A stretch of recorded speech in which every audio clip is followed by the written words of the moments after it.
Oh.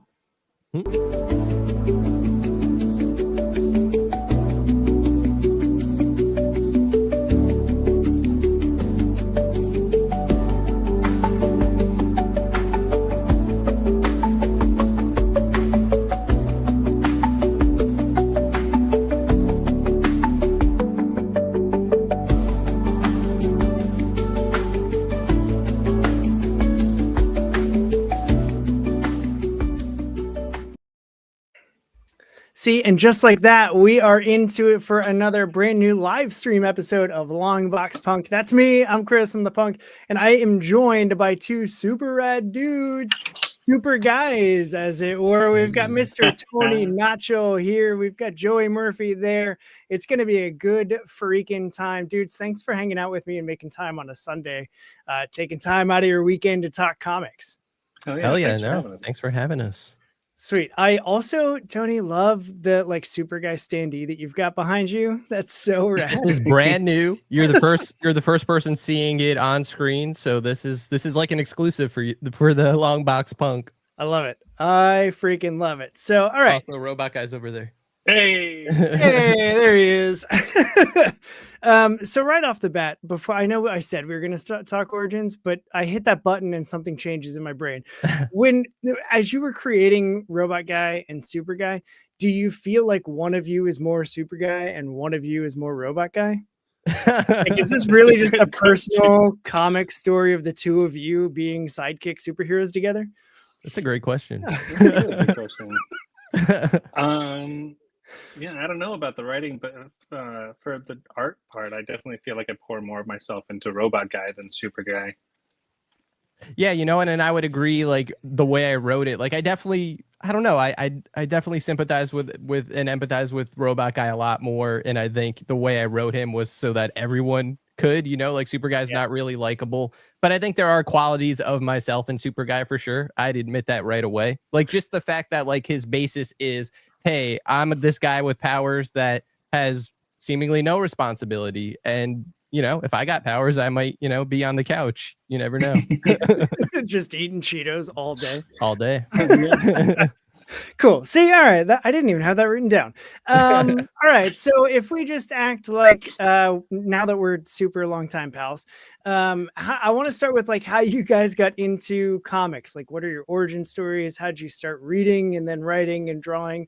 We'll start the same way we just did. So Joey, hot mic, you're on. Hey, well, like when I was a kid, I didn't really read like comic books. I was more like Archie comics and Calvin and Hobbes and like the Sunday paper comic page and everything. But so I always had like that kind of from the beginning. It wasn't until more recently that I started getting into more of like the traditional like Marvel, DC and stuff. But I've always been drawing comics, like even as like in high school, I was just thinking about I did this little comic book page on the back of a worksheet in like 7th grade that was supposed to be like, oh, kind of spaceman spiff and like just a little 1-page story. But I got to the end of the page and I was like, oh, I ran out of paper and the story's not done. I better keep going. And it just kind of kept going and became like this little, I guess, kind of space adventure graphic novel that I did all throughout high school, and then just kind of set it aside and forgot about it. And then it wasn't until I guess the pandemic that I started really drawing more comics. Like I did like a couple of Inktober's where the whole thing is just like a comic book story, like 1 page per day kind of thing. And then a buddy of mine started, he came up to me and was like, he wants to do a New Yorker style single panel comic. And we've been doing that since like 2021 every week. And then here comes Anthony, like fast forward a couple months later, or not months, I guess it's years. And he had this like the idea for Superguy, and he loved my art. And so like we've been just doing that. Man, you just answered like 4 questions I had for you. Like all in one. That's perfect. Yeah, it's kind of more humble beginnings, and now here we are. Perfect. Anthony, what about you? So kind of the same boat. Like I didn't like as a kid, I didn't read a lot of comics. Like my parents never got them for me, and I just was never really exposed to them too much. But I would watch like X-Men, the animated series, Batman, Spider-Man. So those '90s shows really like made me a fan of the characters. And then I would get comics here and there, but not, like the middle of a storyline that I, don't know anything that happened before or after. So like kind of lost, but like just going by vibes. And so like I still really like Spider-Man and the X-Men no matter what. To this day, I'm like that. But as I got older in high school, I started buying my own comics and reading them.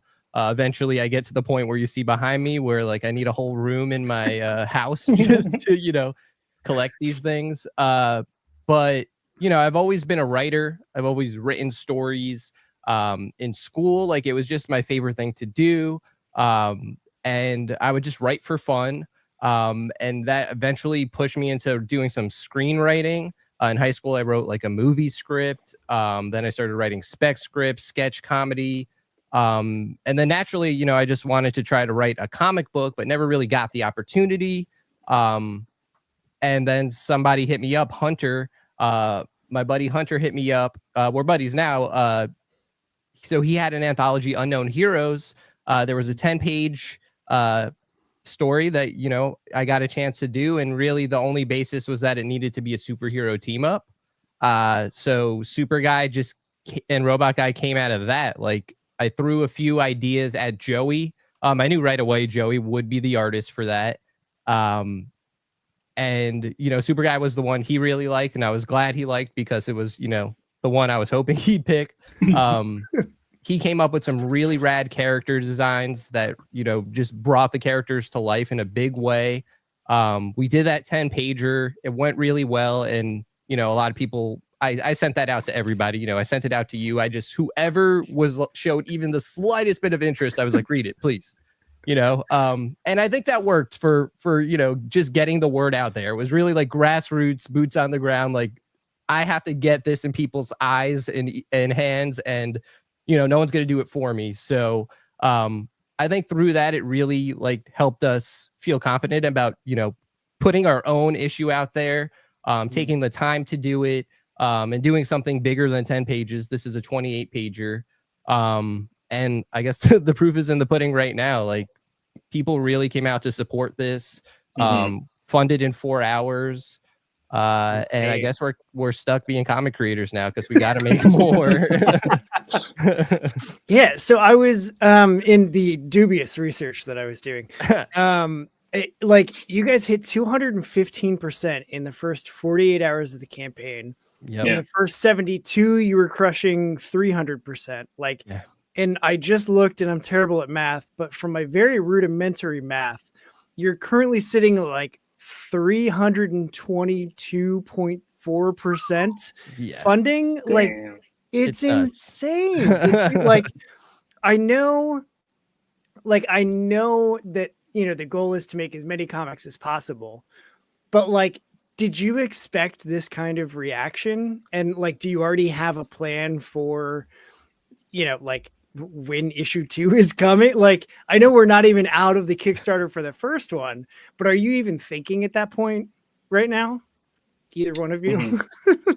Anthony? Yeah, I mean, yes, we both are.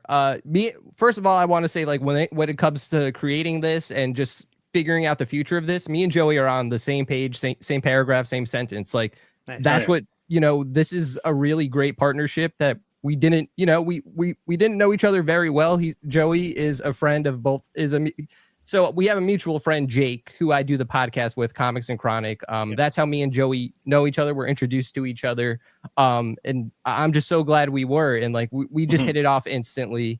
And so, yeah, we knew, when we saw the success, like we were shocked. Like, listen, we knew we would get funded, right? Like we had confidence that we would get funded. Yeah. We were really sure that whatever we were going to put out, like we've been working on this a while, that it was going to be worth it, that we're not wasting people's times, that this isn't just another indie comic that's out there and like you could forget about. Like we wanted to just, make this as best as we could. It could have been our only shot at making comics, like but we were, like I said, we were confident, and that confidence, we were proven with that. So we got funded very quickly, and pretty much at every day it was the percentages were going up like nuts. And me and Joey quickly had to talk. I think it was the next Friday where we're like, yes, we're gonna, we got to get another issue out there. Luckily, I already wrote a second issue.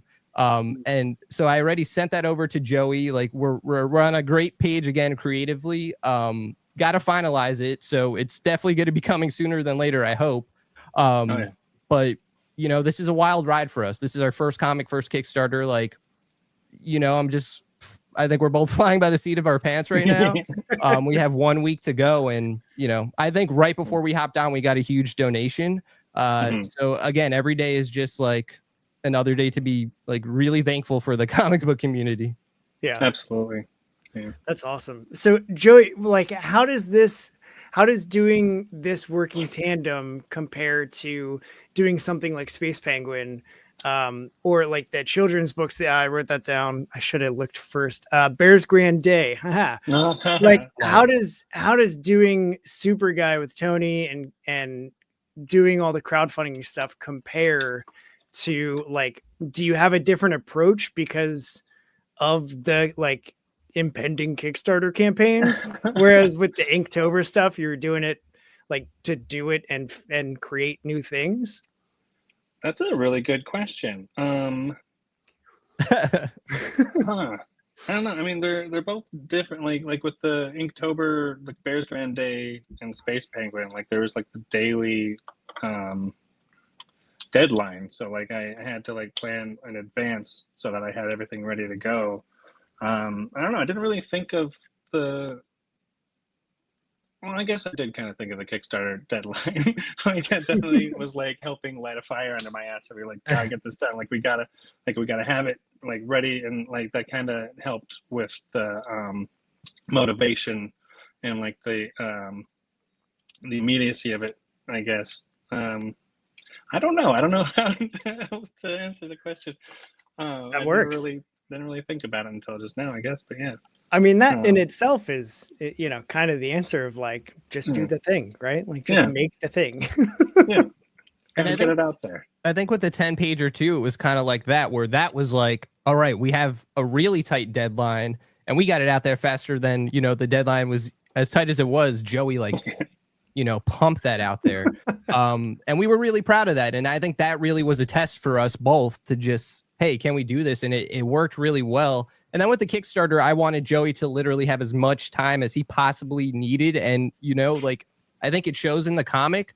So there were no tight deadlines there, but like, then, we were like, okay, let's try to get it out by the end of 2024, early 2025. That was like our soft launch date. And it's still early 2025, I would say. Like it's going to get printed, very quickly. I'm already going to have some physical copies because I'm going to be at an independent con, but we're going to get these out there fast too. Like, first Kickstarter, but we wanted to make sure we were doing this by the book, and like, you're not waiting. The comics are ready made. It just needs to get printed.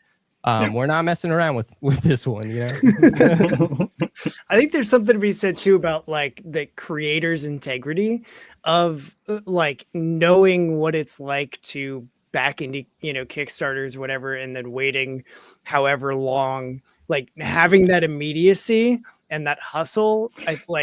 It reminds me a lot of another creator that I've had on before, Carmen Costa, with his series Proctor, where he's like, I'm not even launching the project until the book is 95% done. Like, so that by the time the campaign is done, we're ready to send it to printing and get it to people as quickly as possible. Like, he said jokingly at one point, like, yeah, I think I'm the fastest turnaround for any like comic book Kickstarter. And like, he proved it. And so like, it sounds like you might be giving him a run for his money, but also the like very guerrilla underground, just like, I mean, you were blasting everybody on every platform. Like, hey, I made a comic. Do you want it? I'll give it to you. Hey, what's your email? Do you want it? I'll give it to you. And I was just like, damn, that dude's grind. And like, you're doing Comics and Chronic, you're constantly posting these massive piles of comics that every time my wife tries to give me shit about ordering a bunch of books, I'm like, no. Look at what Tony's doing. That's way more than what I have, babe. And like even just before this, she was like, "So who are you talking to tonight?" And I was like, "Oh yeah, he's the one that I've shown you the pictures." And she was like, "Oh, that guy." Yeah, and I was I like, don't want you "Right." hanging out with that Mr. Tony Nacho. Right. Like, he's a bad influence. I don't think you're gonna walk away with anything. But like, so being a part of the community through Comics and Chronic, like, are there things that you and I know you're talking to all sorts of caliber of creators on there, like, is there stuff that you're learning from them that you're implementing, or like that you're just talking about on the show with the other two guys that, as you're talking about comics and stuff, like, have you developed, like, has that shaped at all what you think about a good comic book should be? First of all, you have really great questions. I just want to say that. Like, I think me and Joey are both saying that, but it has to be acknowledged because that's a great question. Damn. So I think that it's in a lot of different ways. Yeah, like I totally have learned like straight from creators. Like we do try to get a lot of indie creators on. We're not really always doing interviews, but we do try to get everybody on across the comic book community spectrum because I know how important it is to get the word out about your comic. If there's any audience that's willing to listen, you do it, and I'm sure that. And so I think podcasts are just really a really important I don't know, cog in the machine of the comic book community to just help, get the word out there about any comics. And I definitely didn't realize that at first with doing the podcast. But after talking to a lot of creators, I definitely started to realize how important it was, even if it felt like maybe people weren't listening or didn't care about certain creators coming on. But after a while, it just, like I said, I realized how important podcasts were to the community. So I wanted to keep doing it. And in terms of like people coming on and like, I guess we sometimes get into the nitty gritty of what each campaign is doing. But I want to say like with this campaign, like when I was trying to put the page together, I don't know if you know him, Blake Morgan. He had Blake's Buzz. Yep. He helped me out a lot putting the page together and trying to come up with some really good tiers. So shout out to Blake because he really helped me put the page together. And I want to give him a lot of credit for that. I talked to a lot of people. Michael Schwartz just did a Kickstarter campaign for Armored, the Armored half issue. Even before that, there was the other Armored, just to get the whole set from Clover Press. And those went really well. And I just love, those books. I love him as a creator. He's a cool guy. And then another dude, Alex Osborne, he had Polar Destroyer. His first issue, he did it on Kickstarter. His second issue, I think it was GoFundMe. I forgot which site it was, or Fund My Comic. It just wasn't Kickstarter. But just like DMing all those guys all the time and being like, hey, did this work for you? Do you think this is a good idea? Like, especially with pricing, that was kind of hard to figure out.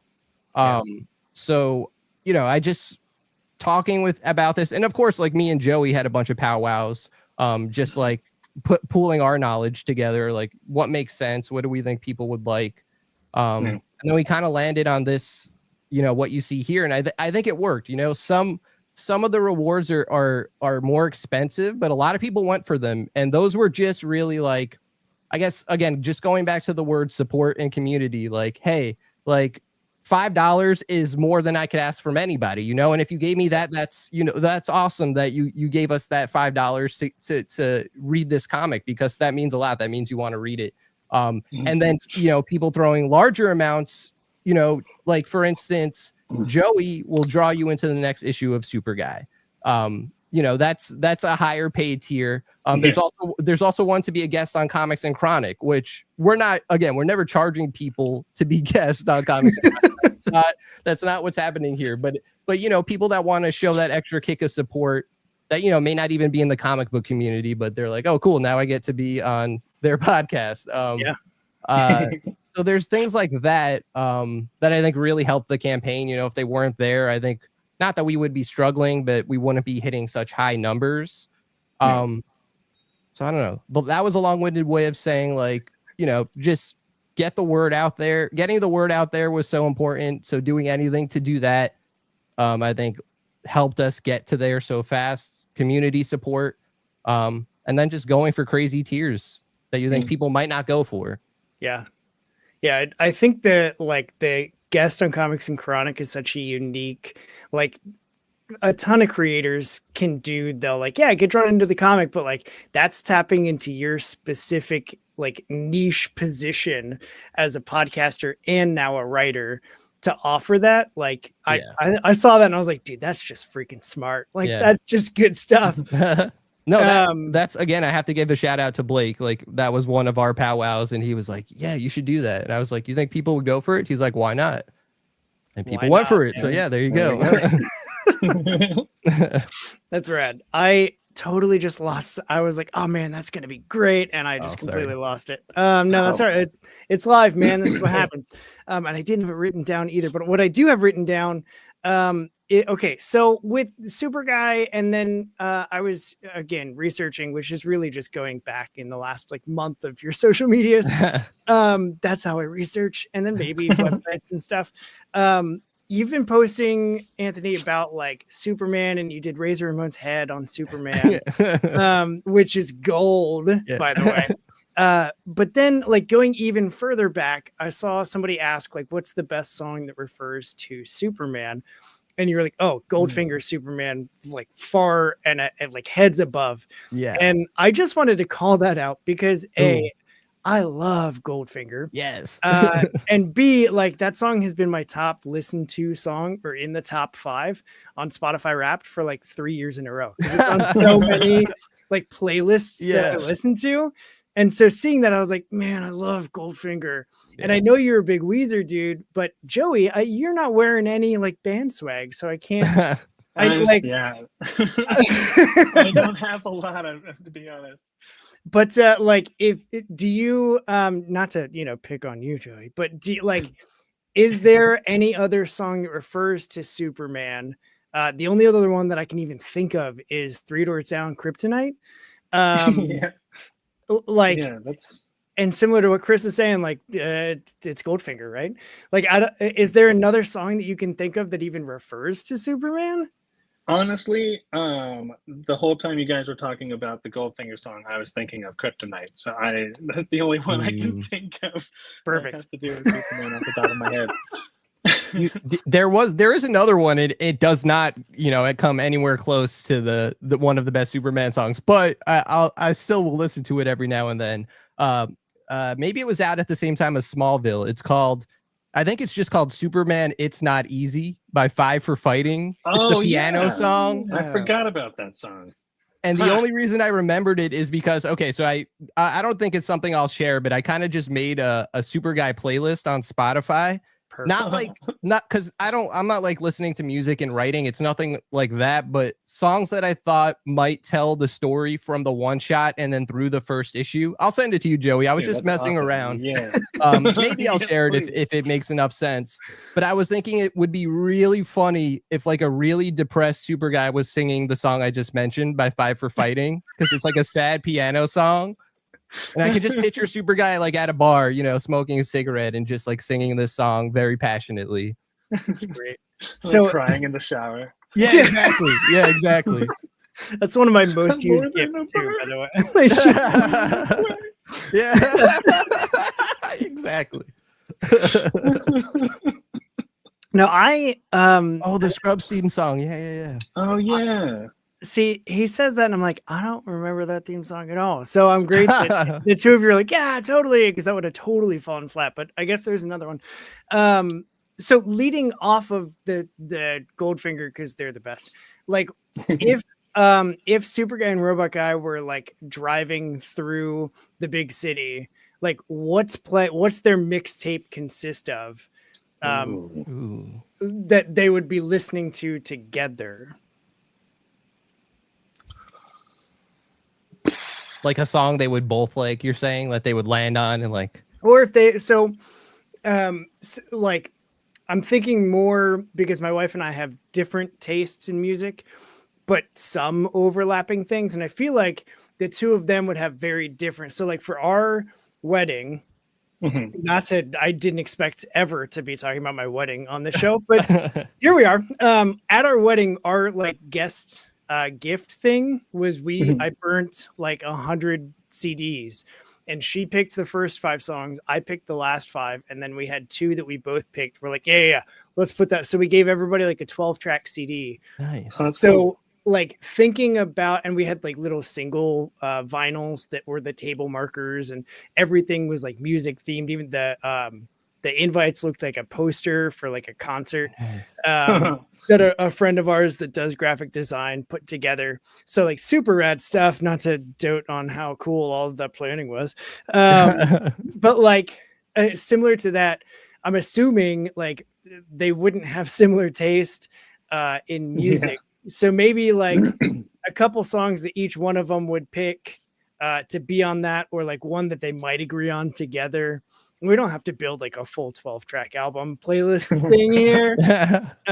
But yeah, I'm just curious, like if you knew, because a lot of people, and I don't know if you're like this, Anthony, when you're writing, but like, do you put yourself in the shoes to then figure out like, okay, well, he's definitely liking a sadder Superman song, so like that's got to be on the playlist. And if you already have one, even though it's secret, like I imagine you've gone through some sort of process thinking of music with these characters.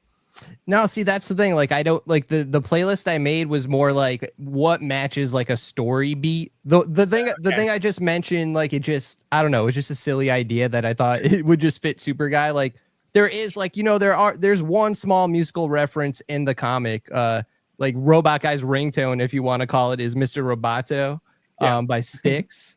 So I want to feel like they would probably both like that song, or maybe Superguy would like it more and Robot Guy maybe would resent it a little bit.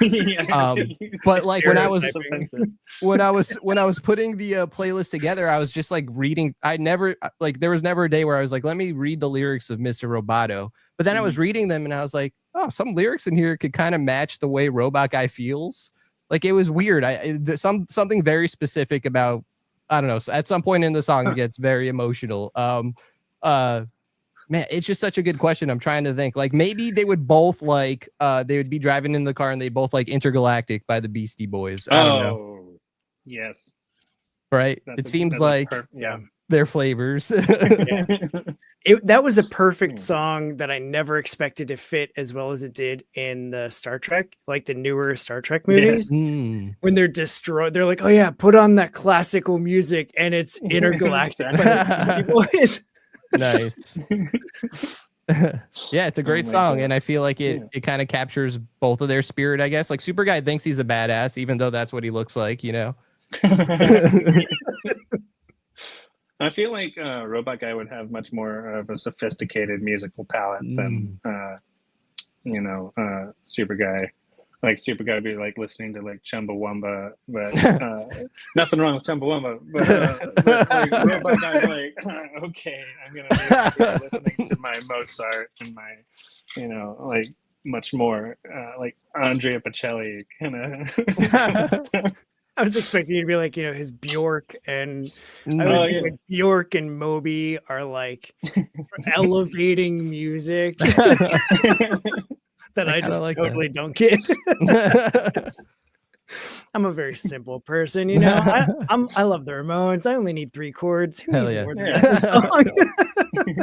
Like, I feel like Ramones and like that kind of vibe would be great for like the fight scenes, to not like, if it was, just an animated thing, let's say, like, to not make it feel too serious, but like, the city's getting destroyed, but I want to be sedated's playing. So it's kind of fun. Perfect. Yeah. Use that. I don't know how you get the rights to it, but you're welcome. Adding to my legacy. Love it. You mentioned the character designs, to use wrestling terms, I popped real hard when I saw KK Kringle. Yes. Like, I want a whole story just with him. Like, that's what I want. After reading that first issue, I was like, yes, this is the guy, because it's so wrong in so many levels. But then, like, Joey, looking at your Quickies comics of like the single panel, like, that's a super difficult challenge to make a single panel funny. So like, good on you, because I could never do that shit. Like, my brain doesn't work like that. And I feel like comedy in comics when it's done well is great, but like Mhm. how do you draw scenes that are matching the comedy level that Anthony's written with the dialogue? I That's another good question. This is super gonna feel like a cop out answer, but like when I read the script, I just draw how I see it in my head. Like I kind of see it as like a still image and like motion picture at the same time. Like as I read, I'm like, oh yeah, that's what's going on. But like, let me take a snapshot of like that, and then I just apply it to the page. I don't. It just comes to me. I don't know. I don't know how to answer. You're Other than lucky, that, man. you know, And it's not a lot of process. It's just like, oh yeah, that's how it should look, and there it is. and there it is. Were there any times, like, how was it working together as far as like, here's the script? Did you like send back thumbnails and page layouts and stuff, or did you go straight to penciling? Like, what was that process like? Pretty much straight to penciling. I've always been not much of a fan of doing multiple drafts. If I can just nail it in the first one, then perfect. Like I kind of plan it out like as I'm sketching on my iPad, just like how to properly like block everything and like how big and what the panel size and everything. And I do kind of like a rough, quick sketch, and I send that over to Anthony to be like, like how's this? And like 9.9 times out of 10, he's like, yes, like this is exactly like boom, full steam ahead, and that's it. Like there's been a couple times where it's like, oh, like maybe like switch this or like enlarge this part or like flip this, and it was like, oh yeah, those are great notes, and it overall makes it that much better. But usually it's just I nail it. Yeah. No, he really does. Like, and Joey, he paneled it, he penciled it, he inked it, he colored it. Anything you see on the page, he lettered it, right? I wrote it, but Joey did everything else. So a big part of the creative process, the back and forth, is something that we also kind of, like there's things on the page, like if you saw the script now that, it wasn't there for, what am I trying to say? Like Joey added things that aren't in the script or elaborated on things that aren't necessarily there.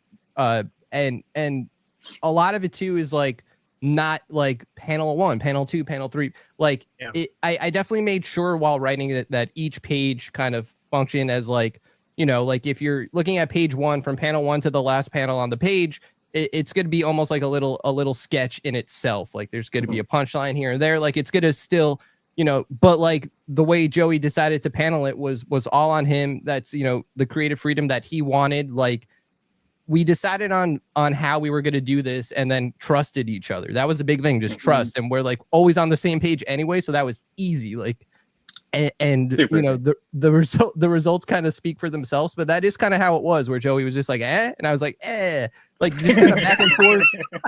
Cause like we were like, another thing with this is like, I think creatively too, if I sit there and think too hard about something, man, I'm going to change it over and over. And there was still some of that because we had a lot of time to work with this. But as a writer, like if I'm just writing a story, that's just me editing it. But now like there's changes that Joey has to make. Like I had to make sure that I wasn't giving him too many crazy changes. Like, like the way we just described the process. If Joey came back with like a fully paneled thing, like I wasn't going to throw it away. Like sometimes I was like, maybe we don't need this panel here, but like pretty much like we were editing up until we were like, this is done.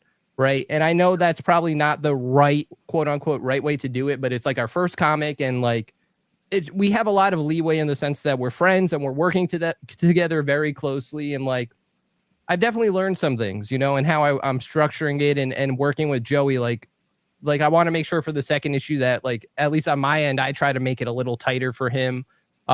Still giving him the freedom, but like, I think that like, I don't know, I just kind of feel bad sometimes like, oh, can we edit this now? But it's like, there are stages in comics, like some things I didn't feel good asking him to edit because we were so late in the process. But that's why Joey's the best. Like he was just like, he did it and he agreed with the changes. But, like I just, as a creative person, if you give me enough time, if you don't give me a deadline, then it probably will never get finished for those reasons, you know?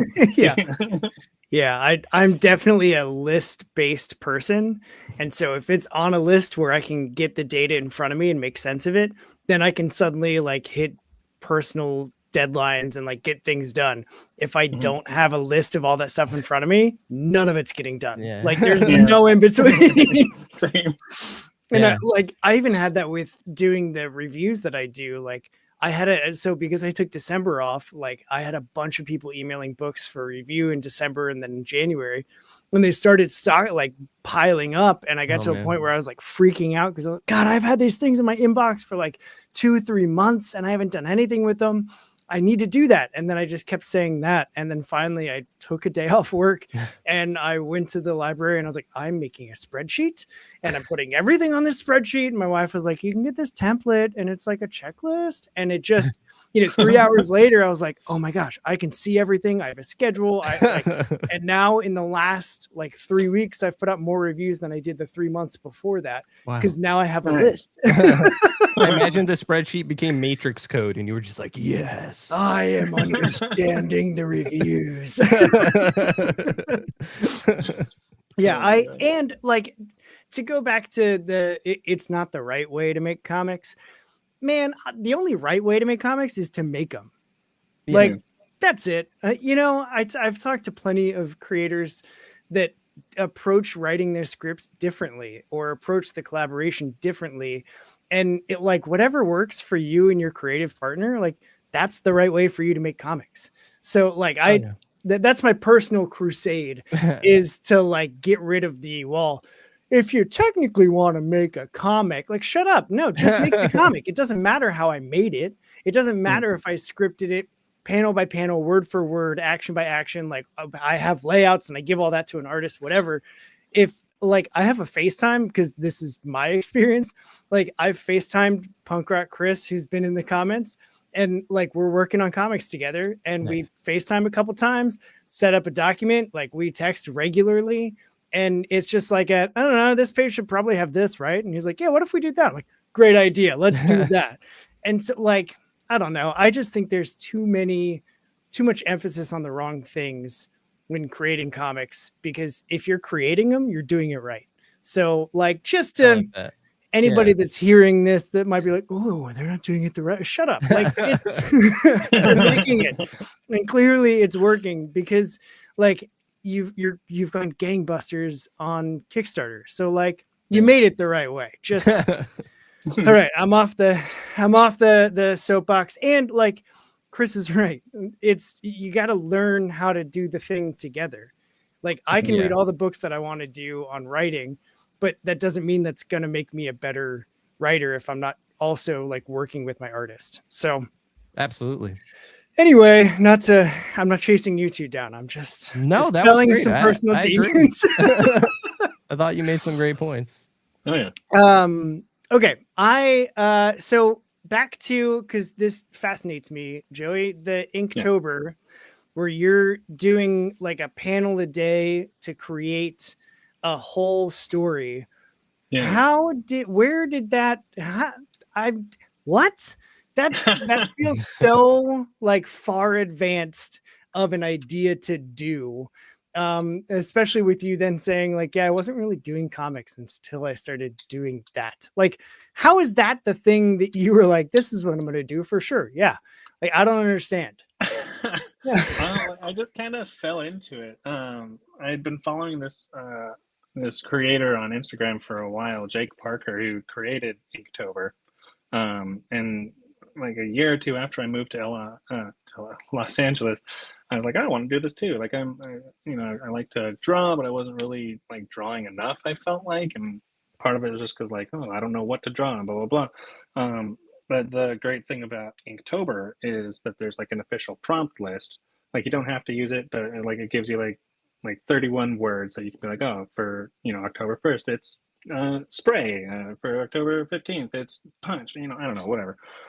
And like the second year I did that, I created this character that's a wing bear is what I call it. It's basically like a Pegasus is like a horse with wings. It's a bear with wings. I was like, oh, this is kind of cool. And I'm like, oh, I'll just kind of do like a follow a day in the life of this, wild animal, kind of like the nature documentary style. And then 2 pages in, I was like, wait, like I looked at the words again and was like, this actually feels like it could tell a whole thing. So I just kind of pivoted and I made a story about this young wing bear who gets separated from her parents and can't find her way home. She meets like this raccoon friend and like they're being chased by wolves and they finally make it home. Spoiler alert. And like the prompts just lent themselves so perfectly to creating this story. And I was like, oh shit, this is fun. And so like for the next like 3 or 4 years after that, I did the same thing, where it's just like 1 page of a book a day. But then there was 1 year that I did like a legit comic, like this post-apocalyptic kind of like who knows what happened, but like humanity is basically decimated at this point. It's just like everyone's just kind of just surviving, and it was a story that I based off of a dream that I had. And so like I was just like, oh, this is the best medium to tell this story that like I just have in here. I need to get out, and I was posting that on Instagram and people were getting really into it, which is pretty cool. But yeah, it was a fun way to kind of challenge myself as far as not only storytelling, but my own artwork. And then like Bear's Grand Day came out and that was a lot of fun. Basically the same thing. Like, oh, what can did I use the prompts for that year? I don't know. I can't remember at this point. I don't think I used the prompts. Or maybe I did. Doesn't matter. But yeah, it was just a fun thing. I was like, I just kind of fell into it, and it was a great way for me to really hone my skills as an artist and I guess a writer storyteller as well. But That's awesome. yeah, it's a lot of fun too. I love the Inktober stuff as a person that wants to be drawing more. Until very recently, I was only ever just like really bad stick drawings or like way too many scratchy lines that I was like, you don't even know what this is by the time I'm done with it. And like I had no in between. And so there was a spilled Inktober from the podcast Spilled Ink with Brandon Blocksdorf, and who also was like, I want to learn how to draw. I'm going to talk to artists on this podcast and like learn how to draw and just do it every week. And I was like, man, you're turning a thing that you want to do into this like really fun experience for all of these other people. And so they did the prompts and I was like, you know what? Nice. I'm doing it, man. Like it's fun for me. I don't care, whatever. And I had a lot of fun with it. And if I look at the first one I did versus the 31st one I did, like you can definitely tell a progression of like, oh, because I was like, well, that's really bad. How do I make it better? And so I was like watching videos of other artists draw and stuff and like trying to pick up what I could from those things. So hell yeah, man. I just think like I'm nowhere near ready to even take a stab at the daily thing to tell a story. But maybe by October, because like I think that's a really cool idea to do. Like, is that also where Space Penguin came from? Sorta, yeah. Space Penguin was born from just a little scratch doodle that I was just like random, like blah, blah, blah, and I was like, oh, that kind of looks like a penguin with like a fishbowl helmet on. That's kind of cute. And I like inked. I was like, well, I mean, that's pretty damn adorable. Space Penguin, bam, there we go. And thank you, Debbie. Oh, that's awesome. She got the perfect timing. Yeah, and like it just started out as like silly vignettes of like kind of like space pop culture stuff that he finds himself in, or like he's always kind of like on the short end of the stick, because it's kind of funny because he's just short little squat little cute penguin, and he lands on the moon, discovers that it is cheese, but he's freshly out of crackers, like dang it, kind of stuff. And then I ended up doing a Inktober comic of him a few years back, just because I wanted to do more and explore more about this character that I thought was just so fun and cute. And he goes on this intergalactic treasure hunt, basically, and meets all sorts of friends and stuff. I don't know, like it's really cute. I don't want to give it away. Not that it's not even like that big of a thing, but it's really cute. I'm super proud of it. It's all done traditionally, like I sketched it out on my iPad, but then printed that out, and like the rest of it is in ink and markers, which was another fun challenge in and of itself to do a whole 31-page comic book basically in marker, Yeah. as opposed to digital, which is so much easier because you can do anything with the iPad. Yeah. Uh, Yeah, it's easy to do that 2-tap erase thing. Like, Oh, nope, so easy. nope. Like Yeah. I've done that so much. Like I'll be drawing on paper and I'll still do the two. Or like try to like zoom in on the page. Dude, I do that all the time. I like reading analog books because I only ever really got into digital in the last like 5 years post COVID. But I at this point, like I've read so many either on my laptop or on my phone or on an iPad or whatever. Like I will be reading a physical paper comic and I'll like, dang it, idiot. Like, okay. So I'm glad I'm not the only one that's doing that. Yeah, So it's Anthony, a humbling experience.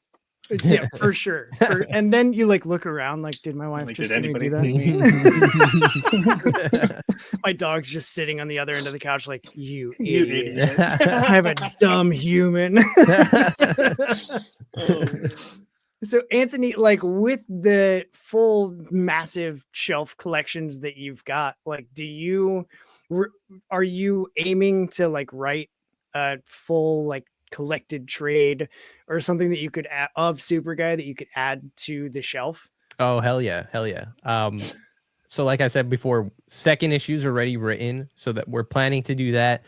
If I wanted to really say let's reach for the stars, I would say let's go for 6 issues for a trade, but in today's day and age that just seems a lot harder. Yeah. So 4 issues is what we're aiming for. So hopefully, within the next few years, we could get those 4 issues out and then put it out in a trade. And then, everyone's going to love it. We're going to have the Omnibus collection coming out right after that. One of these shelves will be completely replaced with Superguy and the spinoffs that are approaching with Perfect. Robot Guy and everything. Like obviously we want to keep going with this. I'm sure, like with comics, maybe this is something else to answer an earlier question you had, like something I learned from Daniel Friedman, who wrote Bird King. I don't know if you've read that by Dark Horse. Really good. But he's been working on that for years. He has another comic he was working with another artist on for years. But as a writer, you could write the script and be done with it. And then months and months, the artists and years might need to make whatever comic you just made, reality. And then if you're working with, colors, letters, etc., like there's a whole team of people that need to go through that. So it could take a long time to do a comic. So like, I get going back to like, I kind of feel bad, like taking Joey's time because we both have day jobs, right? This is something we're doing in our free time, but it definitely takes more of Joey's time to work on the comic than it does mine, which is why I really try to be like, making sure the campaign's running perfectly and getting the word out there, kind of being the marketer for us, because, someone has to do that. And like, I've kind of built up the community for not specifically this reason, but like for the reason of helping other people get their books out there, so like, I just feel like as a team, we just work so well.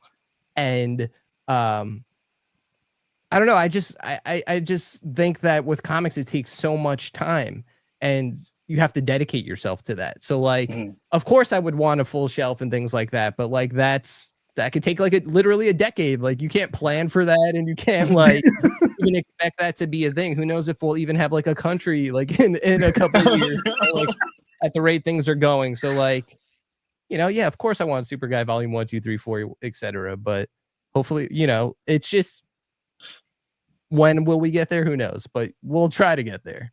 Yeah. Yeah. And I think having the heart of like, we'll try, like we're going to give it the old college try. Yeah. I think that's probably already halfway getting you there.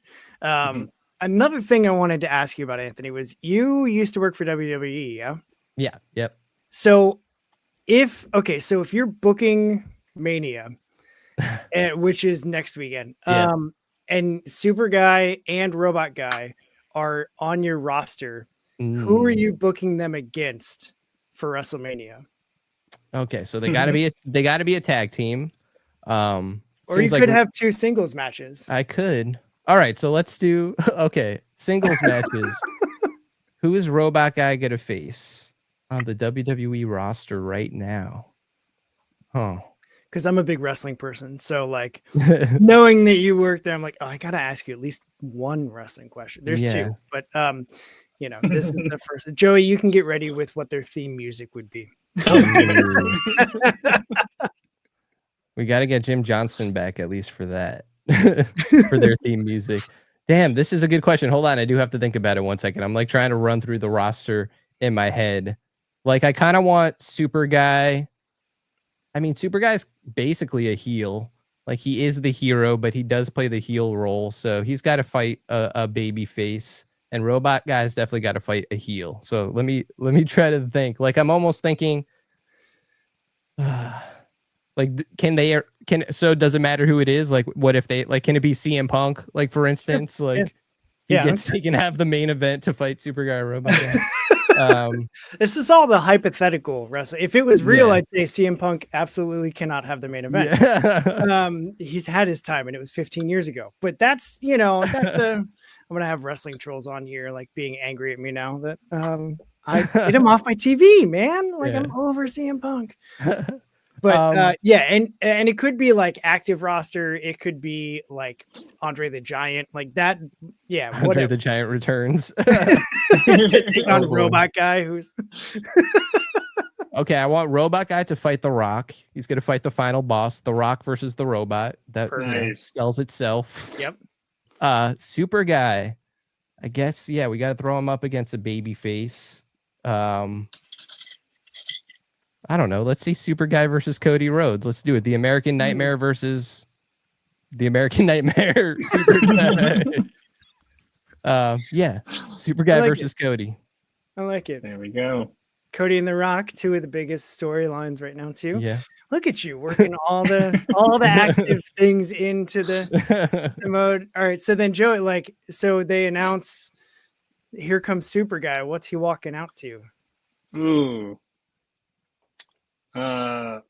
All-Star by Smash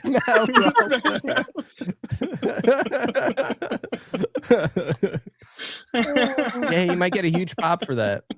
Yeah. Specifically the L on her forehead. Like I could see him doing that to like everybody's just walking out.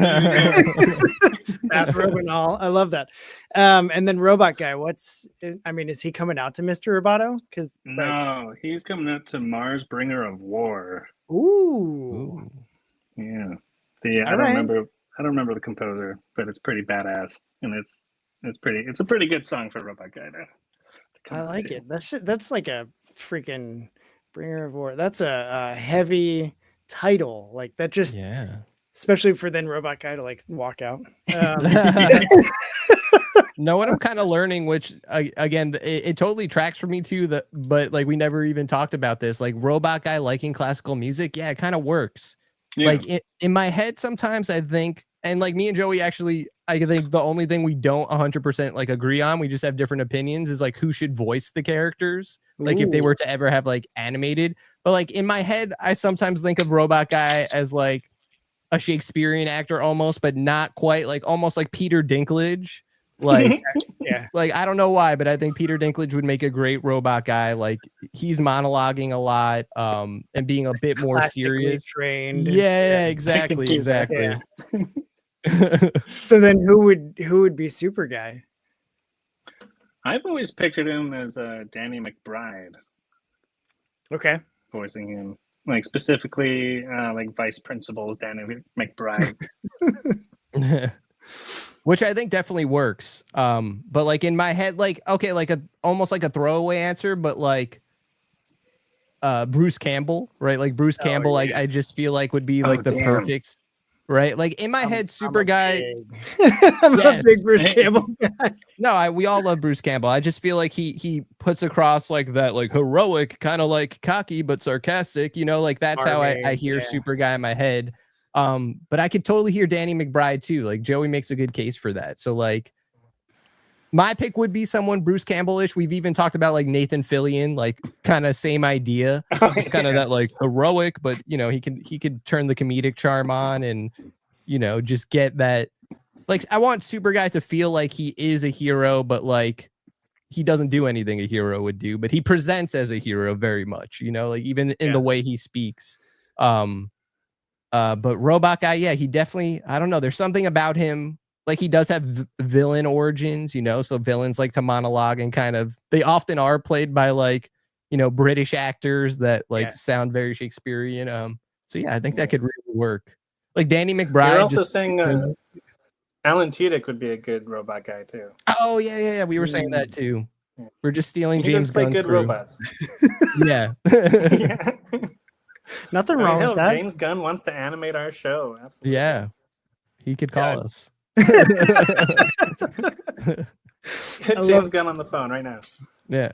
Yeah, you've got his contact, right? Like he can just I'm not gonna lie, when you mentioned your buddy Hunter, I was like, no way are you calling Triple H your buddy Hunter? Like, no, that's Paul. That's Paul. Me. Yeah. It's like, you've got his kayfabe name and you're like, all right. I mean, cool. Although I probably would too. Like I have people in my phone that are only by their nickname. Like I've got a contact for Cupcake and his real name is Alex, but like he was always Cupcake. And so he's still in. Sorry, Alex. All right. I want to make sure I hit everything.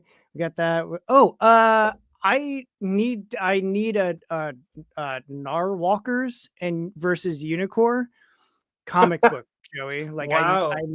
You went way back. I need that. I told you, man. I saw that on your portfolio page, and I was like, God, that's freaking awesome.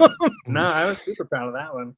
That was from like years ago when I was like, I don't know what to draw. And I was like, asking my friend, like, hey, what should I draw? And they'd be like, oh, this doing that or something with the blah, blah. And I'd be like, oh, that's great. Like, ridiculous prompts I would never think of. That's hilarious. And then one of them was like a unicorn fighting a narwhal. And I was like, oh, of course, the narwhal being a sea creature is going to be fighting on land, but they should have some sort of exosuit, obviously.